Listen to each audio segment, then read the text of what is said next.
Glória a Deus, quero saudar todos com a graça e a paz do nosso Senhor Jesus, amém?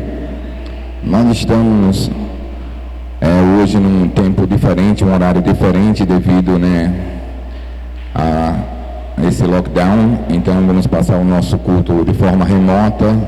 Eu aconselhei as pessoas ficarem em casa, a grande maioria, e depois assistirem o culto que será gravado. A mensagem de hoje eu vou falar sobre coloque sua casa em ordem. Diga assim: coloque sua casa em ordem. Vamos lá, abra sua Bíblia no livro de Colossenses, capítulo 2. O primeiro texto que eu quero usar hoje é Colossenses, capítulo 2.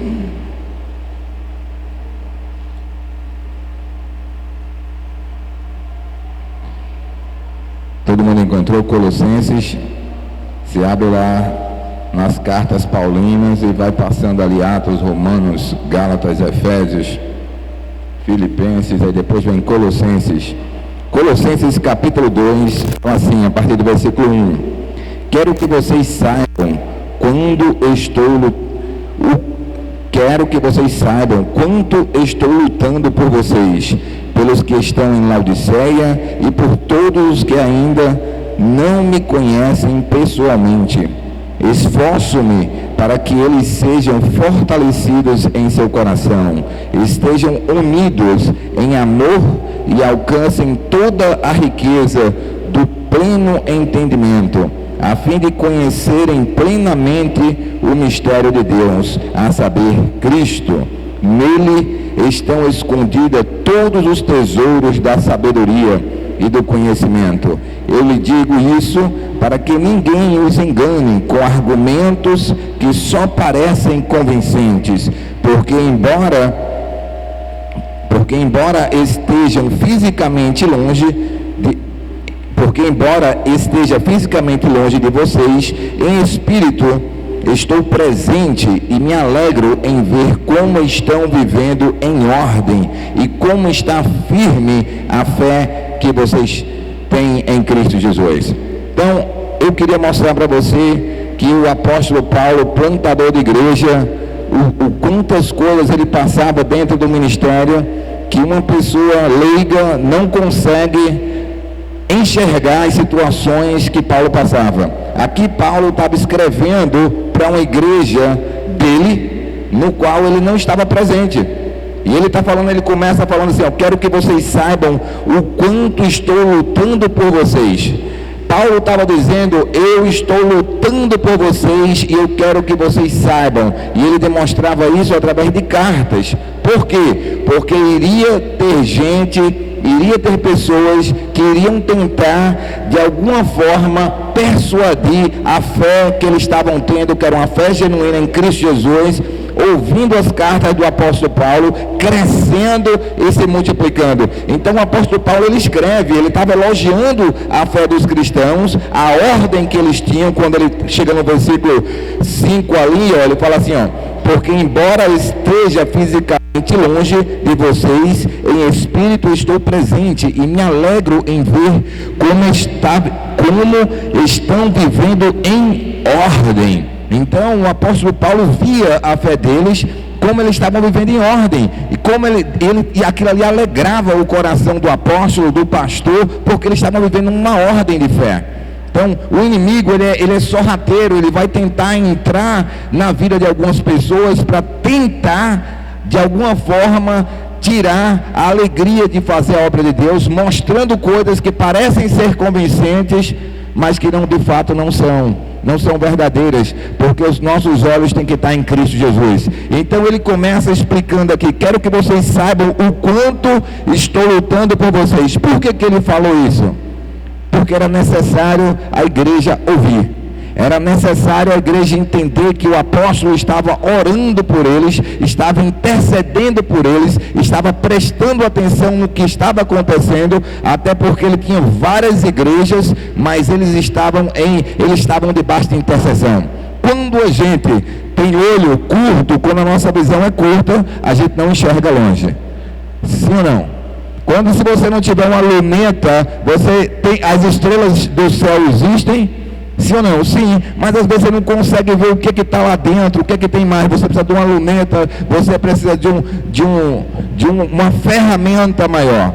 Paulo usava as cartas dele para mostrar para a igreja o que estava acontecendo verdadeiramente. Por isso que eu venho dizendo a necessidade de eu saber o que é ordem, o que é ordem de verdade, segundo a Bíblia. A ordem, ela vem da palavra de Deus, ela vem da direção de Deus. O apóstolo Paulo diz que a ordem aqui que eles estavam vivendo gerava alegria no coração dele. E ele diz assim, no versículo 2, ele diz que ele falando, luto, quero que vocês saibam o quanto estou lutando por vocês, pelos que estão em Laodiceia e por todos os que ainda não me conhecem pessoalmente. Ele era o apóstolo, ele era o pastor, mas existia pessoas dentro das igrejas dele que ele ainda não conhecia pessoalmente, mas era fruto da pregação e da ministração dele, da ministração do apostolado dele, dos discípulos dele, que aprenderam com ele e o evangelho estava propagando. Então, o que ele estava dizendo ali? Ele estava deixando claro que ia existir o que? Dificuldade. Iria existir o que? Opressão de outros lados, que o inimigo ele sempre vai tentar achar quem está magoado ou chateado com alguma coisa para desviar alguém da fé, para tirar alguém da fé. Às vezes a pessoa está indo bem, a pessoa está caminhando bem, está vendo Cristo, mas às vezes vem alguém, um lobo, e bota outra visão, bota uma dúvida, bota um sentimento esquisito, mostra outra coisa, queria descreditar quem era acreditado que era Paulo. Por isso que nós temos que tomar todo cuidado dentro da igreja em todo o tempo, entender o que é ordem, o que ordem gera. O que decência gera? Gera alegria, gera encorajamento para que a pessoa continue vivendo na fé com os olhos em Cristo Jesus. Amém? Então olha o que Paulo diz, versículo 2: esforço-me para que eles sejam fortalecidos em seu coração, estejam unidos em amor e alcancem toda a riqueza do pleno entendimento, a fim de conhecerem plenamente o mistério de Deus, a saber, Cristo. O que Paulo está dizendo? Que Paulo ele fala numa linguagem erudita, ele fala numa linguagem bem difícil. Ele está dizendo, eu quero que vocês saibam que os verdadeiros cristãos, eles precisam andar falando em amor, unindo as pessoas e não separando pessoas. Unindo, falando bem do evangelho, somando forças e agradecendo, pedindo para que toda igreja olhe para Cristo, para que entenda que existem pessoas orando, intercedendo, lutando para que a igreja esteja de portas abertas, para que as coisas aconteçam, porque quem traz o pensamento mal e quem traz as mazelas sempre é o inimigo, não é Deus. Por isso ele estava dizendo, cuidado, pode vir de perto, pode vir de longe, mas se pegar outra palavra que não seja essa, seja anátema, ou seja amaldiçoada essa palavra, seja destruída. A palavra de Deus é essa aqui, esforço-me para que eles sejam fortalecidos. Diga a palavra, fortalecidos. Lembre-se, um cristão, quando ele vai ministrar uma palavra de Deus para outro cristão, é uma palavra de fortalecimento, é uma palavra de graça, é uma palavra de satisfação e de alegria, e nunca o contrário. E ele escreve aqui, ele diz, esforço-me para que eles sejam fortalecidos em seu coração, estejam unidos em amor e alcancem toda a riqueza do pleno entendimento, a fim de conhecerem plenamente o mistério de Deus, a saber, Cristo. O que ele quer dizer? Plenamente que as pessoas, que os cristãos conheçam Jesus de verdade, não só de ouvir falar, mas experimente, tenham vida, experimente a alegria, a libertação, a cura, plenamente o que o Cristo oferece, que é libertação, é graça, é alegria, é suprir as suas necessidades. Então, isso ele estava falando aqui, versículo 3, nele estão escondidos todos os tesouros da sabedoria e do conhecimento. Eu lhe digo isso para que ninguém os engane com argumentos que só parecem convincentes. Então Paulo estava dizendo, olha, eu me esforço, eu oro por vocês para que vocês conheçam a Jesus de verdade, para que ninguém, ou seja, vos engane. Por quê? Porque sempre vem alguém tentando enganar. Sempre vem alguém tentando tirar você do foco, sempre vem alguém reclamando de alguma coisa, sempre vem alguém tirando os teus olhos de Cristo, sempre vem alguém falando de um defeito, de uma coisa. Então Paulo, ele era o mestre, ele era plantador de igreja, e nas melhores igrejas que ele plantava, por exemplo, Colossenses, que o pessoal vivia pela fé, o pessoal tinha ele gerava alegria na vida do apóstolo Paulo, mas para aquela igreja, ainda assim, ele deixava a advertência: cuidado, porque vão vir, olha só, ele disse, nele estão escondidos todos os tesouros da sabedoria e do conhecimento. Eu lhe digo isso para que ninguém os engane com argumentos que só parecem convincentes, porque quando o inimigo traz alguma coisa, parece convincente para você, mas isso descredita às vezes tudo que Deus fez, tudo que Deus faz, tudo que Deus operou, tudo que Deus está fazendo, que às vezes a pessoa não está nem vendo que Deus está fazendo, que as coisas estão acontecendo, porque você não vê tudo, você não vê quase nada, nós não vemos quase nada do que Deus está fazendo, nós só vemos um pouquinho do que está acontecendo, mas muitas vidas estão sendo tocadas, crescendo, e se você tiver os seus olhos fitos em Jesus, quando vier alguém lhe trazer uma mensagem que não é uma mensagem que edifica, que não é uma mensagem que agrega, que não é uma mensagem que fortalece, você pode refutar, você pode dizer: olha, com todo carinho, eu te amo em Cristo Jesus, mas a Bíblia me ensina a encorajar outros. Eu vou te mostrar. Eu lhe digo isso para que ninguém os engane com argumentos que só parecem convincentes, porque embora esteja fisicamente longe, em espírito estou presente e me alegro em ver como me alegro, porque embora esteja fisicamente longe, em espírito estou presente e me alegro em ver como estão vivendo em ordem e como está firme a fé de vocês, a fé que vocês têm em Cristo Jesus. A fé que vocês têm em Cristo Jesus. Diga aí comigo: a fé que vocês têm em Cristo Jesus. A nossa fé tem que estar fundamentada em Cristo, todo o tempo em Cristo. Então Paulo, ele não estava lá, muitos nem conheciam o apóstolo Paulo pessoalmente, mas ele disse: eu estou acompanhando a igreja, eu estou com os meus discípulos lá, eu estou acompanhando a igreja, eu escuto os testemunhos de vocês, eu sei como a fé está operando. É mais ou menos quando a gente está vendo ali, a gente vibra. Por exemplo, sábado eu não estive lá na construção nesse sábado, mas eu vi e estava vibrando com os irmãos que estavam trabalhando. Ou seja, é como se eu queria estar lá, é como se eu estivesse lá e eu estava vibrando. Então isso é unidade no Espírito. Eu não estava, mas o pastor Dinardo estava, os irmãos estavam, e a obra estava sendo feita, e Jesus estava recebendo glória. É isso na linguagem de hoje. Nós somos a igreja e olhamos: pastor não for, eu vou. O apóstolo Paulo não estava ali, mas ele estava em outra igreja, ele estava acompanhando, ele estava mantendo a carta. Então o que eu tenho que fazer? Manter o coração de todos os irmãos alegres, porque normalmente, olha só, o bom discípulo fala: não, o pastor está ocupado, ele está cuidando de outra coisa, ele está cuidando de outra obra, ele está em outro departamento, mas nós estamos aqui e vamos dar o nosso melhor. Mas do outro lado, o capetinha pode falar, né? Olha, o pastor nem vem trabalhar. Capetinha, nem veio o pastor trabalhar hoje, quando o pastor está trabalhando todos os dias, e vai lá todos os dias, mas o dia que o pastor não vai, o capetinha que está dentro de algum coração fala desse jeito: é o capetinha, pastor nem vem trabalhar, né? Pastor nem liga para essa obra, né? Mas vai ver quem foi lá resolver a brincadeira todinha, quem está por trás. Mas o capetinha sempre vai dizer o quê? Nem liga, nem faz, nem vem. Ou seja, existe sempre uma voz do inimigo. Então, por mais que a gente ame as pessoas, temos que aprender a refutar quando a pessoa vem tentar inflamar o nosso coração contra a nossa liderança, porque às vezes é o inimigo que está usando. Por isso que eu falei o capetinha, porque lembra que tem um anjinho e um capetinha em todo o desenho animado? Então é assim mais ou menos na nossa vida. Você pode pensar o melhor e dizer: não, está resolvendo alguma outra coisa, alguma coisa está fazendo, esse momento é um momento especial, mas nós estamos aqui.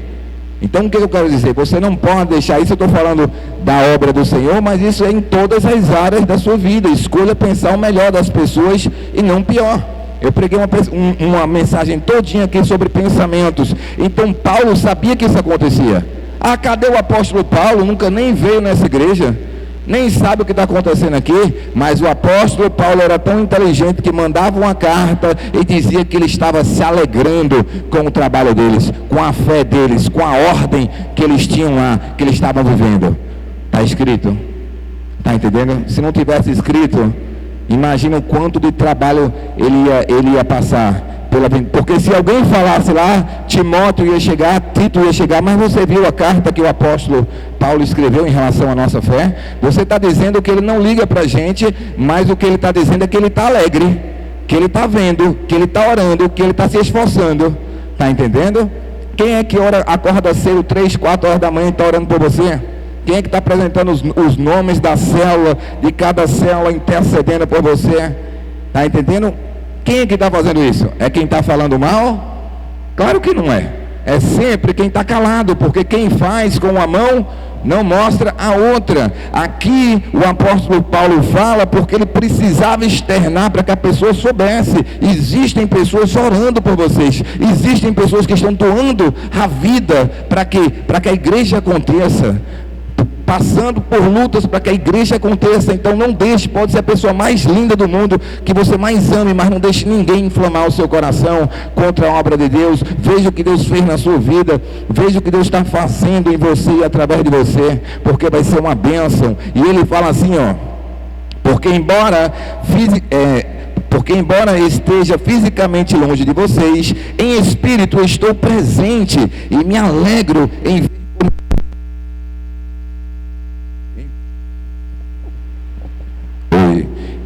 porque embora esteja fisicamente longe de vocês, em espírito estou presente e me alegro em ver como estão vivendo em ordem e como está firme a fé que vocês têm em Cristo. Por quê? Porque normalmente por falta de conhecimento, por falta de entendimento bíblico, a gente acha que nós temos razões e convincentes para falar mal de alguém, e a gente nunca tem razão convincente nenhuma perante Deus para falar mal de ninguém. A gente tem que agradecer a Deus pelas oportunidades, pelos ensinamentos e por tudo que Deus nos dá, e não tentar ver e cavar buraco e coisa que não existe para atrapalhar a fé da pessoa.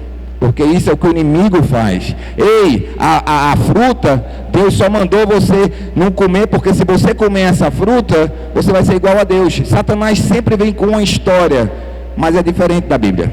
Então cuidado, porque às vezes até a gente é enganado pela artimanha do inimigo. Às vezes alguém vem inflamado e fala pra gente alguma coisa, você pega um ar e vai no negócio, e vai no embalo, mas está errado. Olha o que a Bíblia está dizendo aqui. Olha só o que eu quero dizer para vocês. 1 Tito, vamos lá abrir em Tito, para mostrar. Isso aqui é a igreja. Isso aqui era o que o apóstolo Paulo estava vivendo no pastorado dele. Ele estava passando experiência para os discípulos dele, porque ele estava pregando muitas igrejas. Se não fosse o apóstolo Paulo, hoje nós não estaríamos aqui. Ele começou, ele teve que encarar, ele levou pancada, ele passou por tanta tribulação para manter, e ele ensinando exatamente o que a igreja estava passando em cada caso. Olha só, 1 Tito, depois de Timóteo, 2 Timóteo, 1 Tito, capítulo 1, versículo 5, fala assim, você continua indo para frente até chegar, passou Timóteo, 2 Timóteo, Tito, capítulo 1, fala assim, a razão, isso é Paulo falando para Tito, a razão de tê-lo deixado em Creta foi para que você pusesse em ordem o que ainda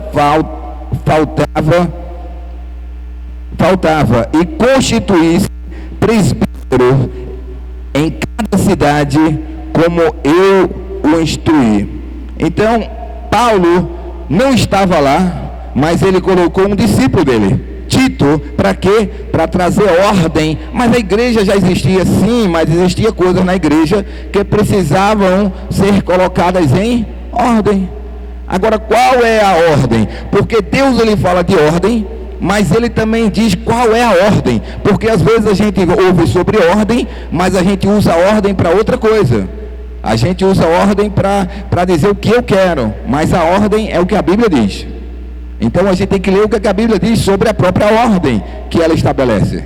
Qual é a ordem? Quando Deus criou tudo, lá em Gênesis 1, ele disse: haja luz.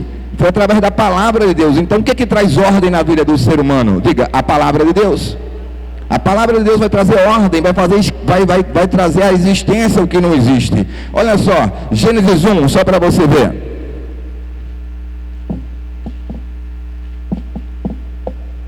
No princípio Deus criou os céus e a terra. Era a terra sem forma e vazia. Trevas cobriam a face do abismo, e o Espírito de Deus se movia sobre a face das águas. Deus disse: haja luz, e houve luz. Deus viu que a luz era boa, e separou a luz das trevas. Deus chamou a luz de dia, e as trevas chamou de noite. Passaram-se a tarde e a manhã, e esse foi o primeiro dia. Aí depois Deus disse: haja entre as águas um firmamento. Então como é que Deus cria ordem e resolve as coisas? Através da sua palavra. Deus sempre vai criar ordem através da palavra dele mesmo. Não é do que eu penso, não é da opinião do irmão, não é de uma reclamação, é da própria palavra dele. Então ele colocou Tito lá para dar uma arrumada naquela igreja. Ele disse: eu vou ter uma tarefa para você. Então vamos ver a tarefa de Tito. A tarefa, a razão de tê-lo deixado em Creta foi para que você pusesse em ordem o que ainda faltava e constituísse presbíteros em cada cidade, como eu o instruí. Olha só, o apóstolo Paulo, ele era o grande guarda-chuva, ele era o grande pastor da época, e ele tinha que colocar os seus filhos na fé. Antes disso, se você for ler como ele tratava Paulo, ele tratava Tito, ele diz assim, ó, versículo 4, a Tito, meu verdadeiro filho em nossa fé comum. Ou seja, normalmente uma pessoa que é ordenada por um pastor é uma pessoa que tem a mesma natureza, é a pessoa que a gente vê que é filho, então ele não botou qualquer obreiro lá, ele botou Timóteo, ele botou Tito, que era filho dele, ele falava a mesma linguagem, ele considerava o apóstolo Paulo o pai dele mesmo, e ele ia lá resolver qualquer coisa que tivesse que resolver. Então essa harmonia, essa honra, essa ordem das escrituras, ela é necessária para que haja comunhão entre os irmãos, porque basta você ter duas visões que já tem uma divisão. Basta ter duas línguas diferentes no mesmo ambiente que já vai girar uma coisa. Por quê? Porque é falta de ordem, falta de decência. É quando ordem é Paulo dizendo uma coisa e Tito seguindo a orientação de Paulo. Era Paulo dizendo uma coisa e Timóteo seguindo a orientação de Paulo, e por isso ele ia e tudo dava certo. Agora, o que é desordem? É desonra. É quando o apóstolo Paulo dissesse faça isso e ele fizesse diferente, ensina dessa maneira e ele ensinasse diferente, ou o coração dele ficasse inchado. A pessoa diz: ei, canta Santo dos Santos, aí o irmão vai lá e bota o louvor lá da Cassiane, que é uma bênção, né? A gente gosta da Cassiane, mas eu estou falando assim, está entendendo? Ordem e decência é andar debaixo do mesmo espírito, da mesma visão, é saber se submeter de coração, alegremente, sobre aquilo ali, transmitir para a igreja a mesma linguagem. Não é porque eu não concordo com o pastor. Você tem um capetinha na sua mente que ainda precisa sair de lá, precisa ser expulso, é um demônio. A gente não gosta de dar nome aos bois, mas isso é um inimigo na mente da pessoa, no coração, é uma libertação que não ocorreu ainda, porque é isso que às vezes o inimigo faz. A gente acha que está com a razão, acha que é do jeito que eu quero, e entra numa perdição. Lembra de Saul, o problema? Deus disse para ele: vá lá, acabe com todos os amalequitas. Sabe o que aconteceu? Ele foi lá, acabou com todos os amalequitas, e ele disse: destrua criança, destrua todo mundo, rei, animais e tudo. Ele voltou com o melhor da terra, com os bois e com Agag, e chegou falando para Samuel: ei, eu fiz tudo o que você mandou, Como é que eu estou aí, esses rugidos de boi que eu estou ouvindo aí? Ele não tinha feito tudo o que ele tinha mandado. O que é que aconteceu? Ele trouxe Agag e o resto. Por quê? Porque ele quis fazer da maneira dele. Lembra de Naamã? Você tem que tomar 7 mergulhos. O cara ficou muito brabo. Por que 7 mergulhos? Não tem um rio mais limpo não? Aí o que que acontece? O intermediário dele era um pacificador. O discípulo dele lá, o que custa você tomar 7 mergulhos? É isso que eu estou dizendo. Nós temos que ter pessoas assim, que vão ser intermediário para não gerar problema. O que custa? Isso é difícil demais para você? É difícil demais vestir uma camisa amarela? É difícil demais colocar um sapato? Isso é difícil demais? O que custa? E se você fizer isso, você não vai ser abençoado? E ele fez, tomou os 7 mergulhos, ele ficou curado da lepra dele. Então eu quero mostrar para vocês aqui que Deus vai usar obreiros, vai usar presbíteros para fazer a obra de Deus, e nós temos que reconhecer eles como pastores de Deus, porque era assim que o apóstolo Paulo fazia, é assim que a obra vai crescer, é assim, falando a mesma língua, e Deus honra. O Eliseu nem saiu lá, mandou o discípulo falar, e o camarada foi curado. Agora eles estavam debaixo da mesma palavra. É porque às vezes a gente não está crendo na fé em Cristo Jesus. A gente está olhando para o homem e não para Cristo Jesus. Eles tinham, se esse povo aqui que eu falei de Colossenses 2, eles não estavam nem vendo Paulo, eles estavam ouvindo a carta de Paulo que foi escrita, e muitas delas ele estava preso, Paulo, ele estava encarcerado e ele escrevia as cartas. Então é isso que eu estou dizendo, nós temos que valorizar as palavras que têm sido ministradas, não deixar, a Bíblia diz: de todas as coisas guarda o teu coração, não deixe que ninguém nem nada inflame o seu coração, seja alguém alegre, grato, continue, porque se alguém traz uma palavra que a pessoa está inflamada, olha, quem é ferido fere. Quando uma pessoa está inflamada, ela acha que tem uma visão, ela estava nas coisas do jeito dela, ela mesmo já sai de perto de cena, e ela vai contaminar as pessoas que estiver perto, porque ela não está bem. Não é que ela não presta, a gente ama a pessoa, a gente quer que ela esteja saudável, mas essa é a reação de quem está doente. Ela eu não consigo, eu não compactuo, não sei o que, mas a verdade é que o inimigo semeou uma coisinha no coração. A pessoa é uma bênção, mas a gente tem que tratar dela, amar ela, abrir os olhos e restaurar sempre as pessoas. Mas lembrar que a voz, quando Deus manda na igreja, Ele manda aos anjos da igreja a ordem. Quando vem, por que Lúcifer caiu? Você sabe por que Lúcifer caiu? Porque ele queria ser igual a Deus. Era Deus que mandava no céu, mas Lúcifer era muito bonitão. Tipo assim, olha quantos anjos cantam comigo, quantos me adoram, olha o que eu faço, olha o meu poder, eu faço, eu vou, eu e não sei o que. O que aconteceu?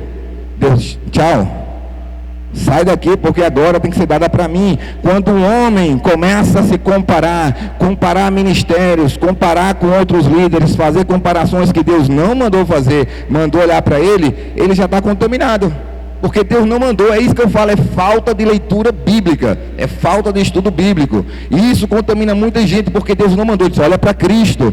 Paulo, ele advertia antes de acontecer, porque iria acontecer. Olha só o que Tito fala aqui, olha, ele mandou um filho lá, e ele diz assim, a razão de eu tê-lo deixado em Creta, foi para que você pusesse em ordem o que ainda faltava, e constituísse presbítero em cada cidade, como eu instruí. Então o que Deus quer? Que a gente instrua presbíteros, líderes em cada cidade, em cada bairro, em cada lugar, um líder de célula em cada ali, dando autoridade, ensinando a falar a mesma linguagem, ali naquela célula, naquele ministério, e ali dando autonomia para as pessoas. Ele fazia isso, e aí diz o seguinte, aí ele diz o que precisa essas pessoas para serem ministros, para ser presbítero. Olha só o que precisa: presbítero de cada cidade, como eu instruí. É preciso que o presbítero seja irrepreensível, marido de uma só mulher, e tenha filhos crentes, que não sejam acusados de libertinagem ou de insubmissão. Por ser encarregado da obra de Deus, é necessário que o bispo seja irrepreensível, não orgulhoso, não briguento, não apegado ao vinho, não violento, nem ávido por lucro desonesto. Ao contrário, é preciso que ele seja hospitaleiro, amigo do bem, sensato, justo, consagrado, tenha domínio próprio, apegue-se fielmente à mensagem fiel, da maneira como foi ensinada, para que seja capaz de encorajar. Diga aí, encorajar. Então qual é?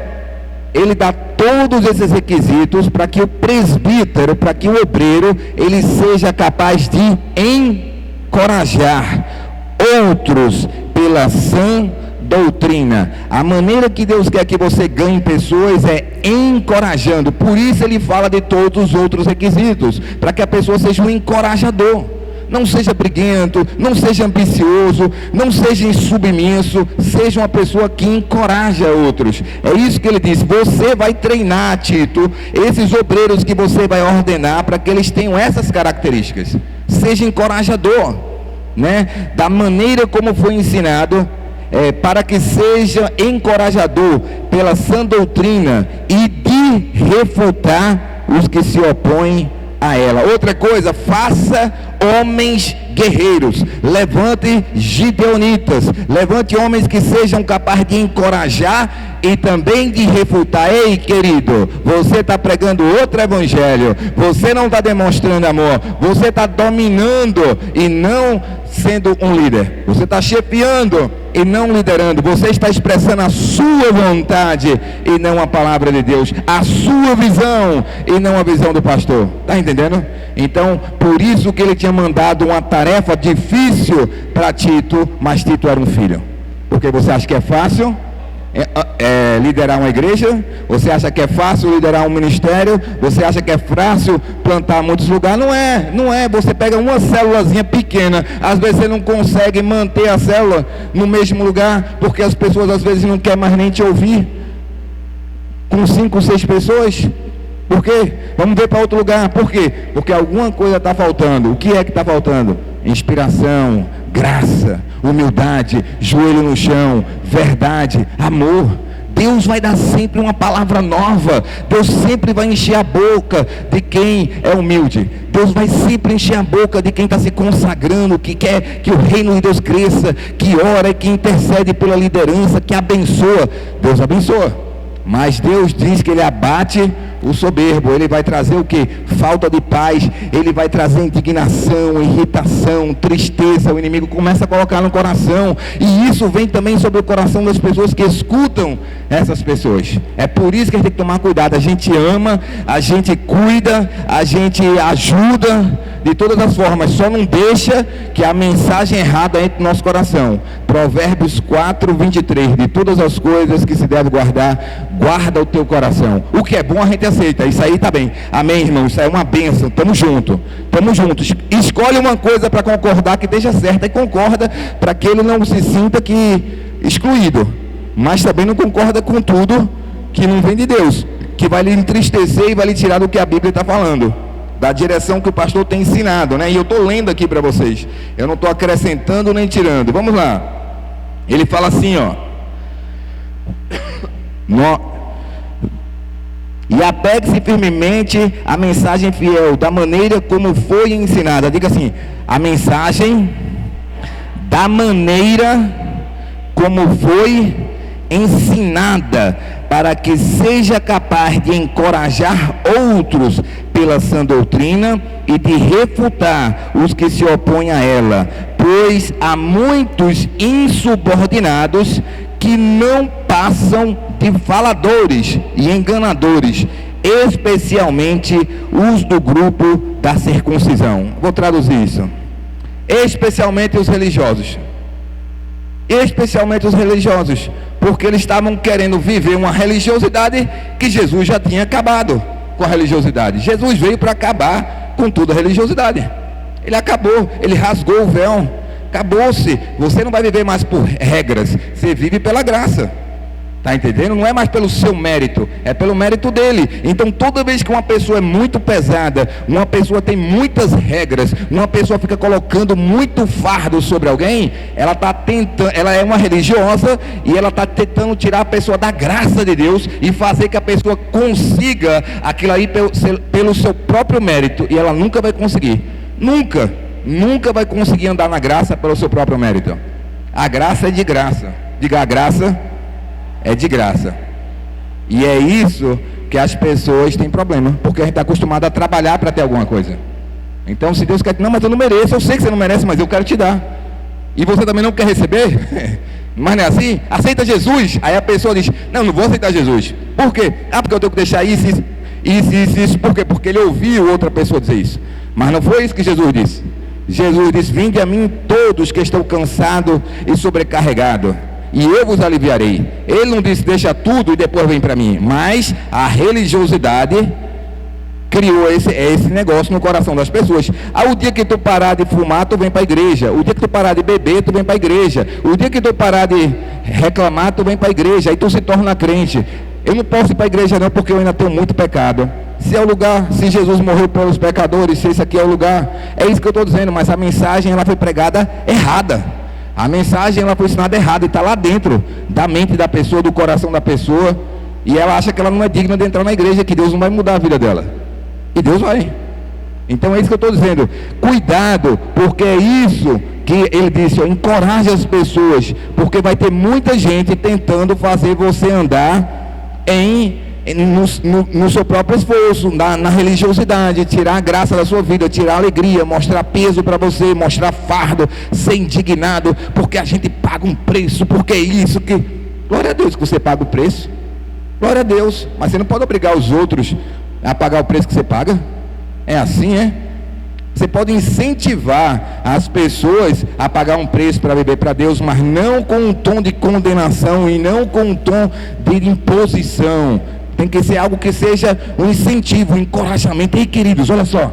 Ei, queridos, vamos jejuar por um propósito maior. Vamos lá, porque Deus vai romper. Um encorajamento. Ei, vocês têm que jejuar, porque vocês não jejuam, não acontece nada. Isso aí é totalmente fora do que Deus está ensinando. É uma coisa, a graça. Jesus fazia e disse, um dia vocês vão fazer. Uma vez perguntaram para Jesus, por que os nossos discípulos jejuam e os teus não jejuam? Jesus disse, como é que vai jejuar se o noivo está presente? Mas vai ter um dia que eles terão que jejuar. Ou seja, o jejum daqueles religiosos não valia de nada perto daqueles que estavam comendo com Jesus. Mas existiria um tempo que eles iriam jejuar. São essas coisas fora de contexto que podem deixar sair da graça e levar você para uma religiosidade. Então olha só, pois há muitos insubordinados que não passam de faladores e enganadores, especialmente os do grupo da circuncisão, são aqueles que achavam que eles tinham direito porque eles eram circuncidados, porque eles vieram de Moisés, porque eles cumpriam a lei. Só que eles não cumpriam não, eles diziam, né?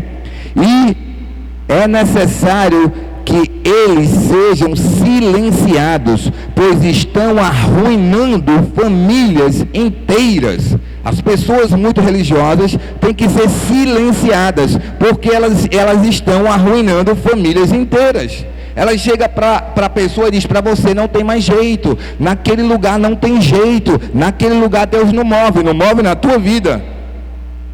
Fica quieto, não fala nada, fica mudo. Zacarias foi falar besteira, Deus deixou ele mudo quando o filho foi nascer. Como que não vai dar, se Deus está dando? Sara foi rir da promessa, ela riu, porque Deus disse que ia dar um filho, mas Deus teve graça e deu.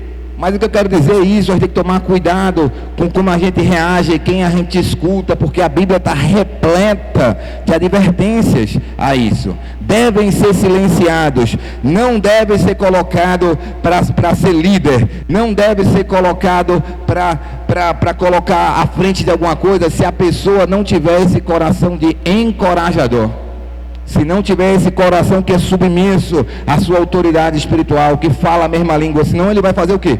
Vai fazer um reboliço contrário dentro da igreja. Então Paulo diz, tem que ser silenciado. Deus fez com Lúcifer, sai daqui. Sai daqui do céu que tu está fazendo uma baderna aqui, que só tem um Deus. E ele ainda fez uma baderna tão grande que tirou um terço dos anjos. Eu preguei sobre isso aqui. Então o que eu quero dizer para você, aprenda a linguagem de ordem e decência dentro da igreja. É isso, é você fazer o seu melhor. Sempre vai ter algo para fazer, sempre vai ter algo para arrumar. Eu posso olhar essa parede toda, está bem bonitinha, mas tem um negocinho aqui que tem que arrumar, não tem? Tem, sempre vai ter, só que eu tenho que me dispor para ir lá. Eu posso ajudar, pastor, a arrumar isso aqui, eu posso fazer isso, eu posso ajudar um pouquinho. É diferente. A pessoa que fala com uma boa vontade, ela se dispõe alegremente para ajudar aquilo, e não para diminuir o serviço do outro. Ah, não, porque o irmão, nesse dia, ele chega todo dia em dia, mas o dia que ele chegou atrasado, o irmão só chega atrasado. Um dia que chegou atrasado e não sabe que o carro furou o pneu, que ele estava no trabalho. Então a gente tem que entender que não é só para o líder, mas para o liderado também. Tem que agradecer que o líder veio. Chegou atrasado, mas ele veio ministrar a palavra. E se ele não tivesse vindo? Tem que ter o coração grato, porque não é porque não tem responsabilidade. Esse tipo de linguagem não ajuda ninguém. Está entendendo? Então, tanto para o liderado como para o líder, nós temos que ser encorajadores. A Bíblia diz que nós temos que orar pela nossa liderança. E isso é ordem e decência. Isso é ordem dentro da igreja. É ajudar a arrumar as coisas. Se a cadeira estiver tudo bagunçada e botar só para uma pessoa arrumar, vai demorar. Se todo mundo pegar uma cadeira e colocar no lugar, vai dar certo, amém? 2 Reis.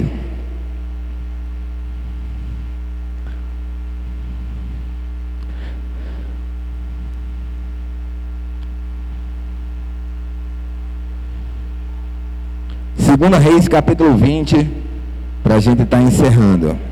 Olha só.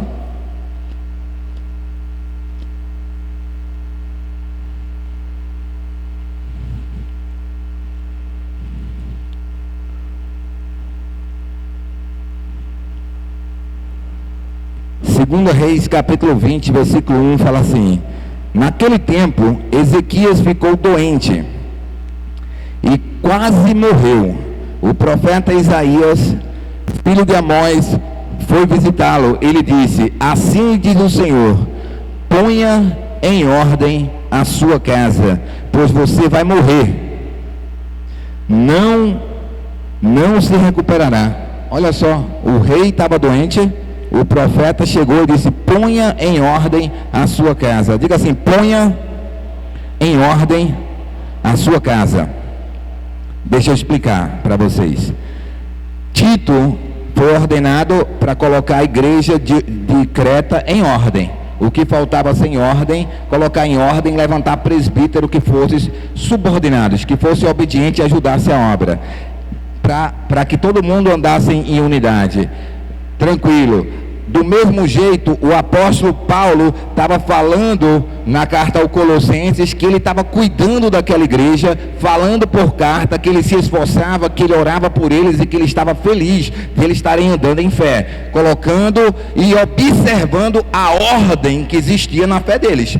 Eu me alegro que eu vejo ordem na casa do Senhor, nas igrejas, e que a fé deles era uma fé em ordem. Aqui é uma repreensão do profeta para o rei: coloca a tua casa em ordem. O que eu posso trazer hoje para a minha vida?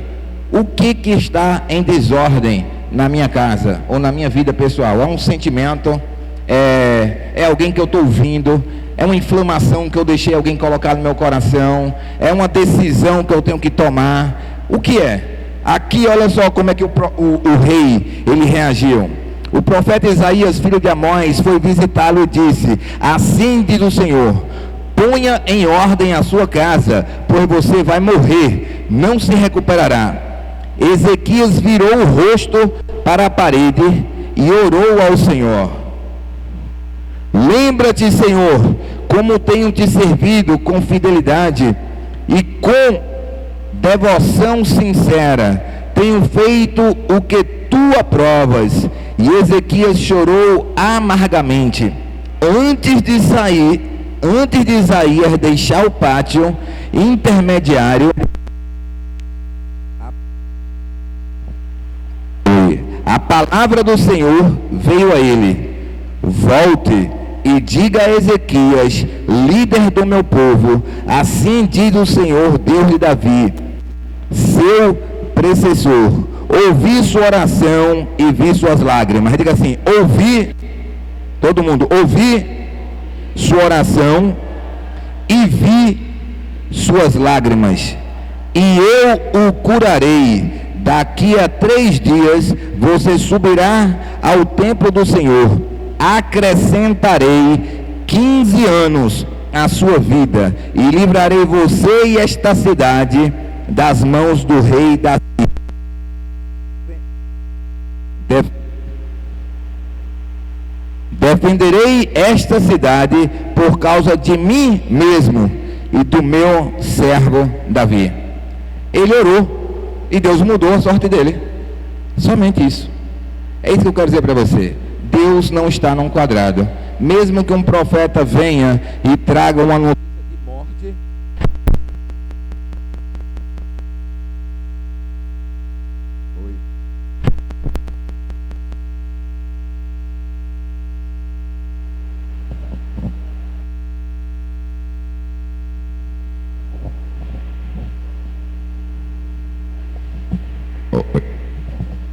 amém. Estamos encerrando aqui. Então, mesmo quando o profeta determina uma sentença de morte, nós declaramos que através da oração você pode ter a sua situação mudada, tá certo? Você pode ter sua situação mudada, revertida e ganhar ainda 15 anos de vida, que foi o que aconteceu.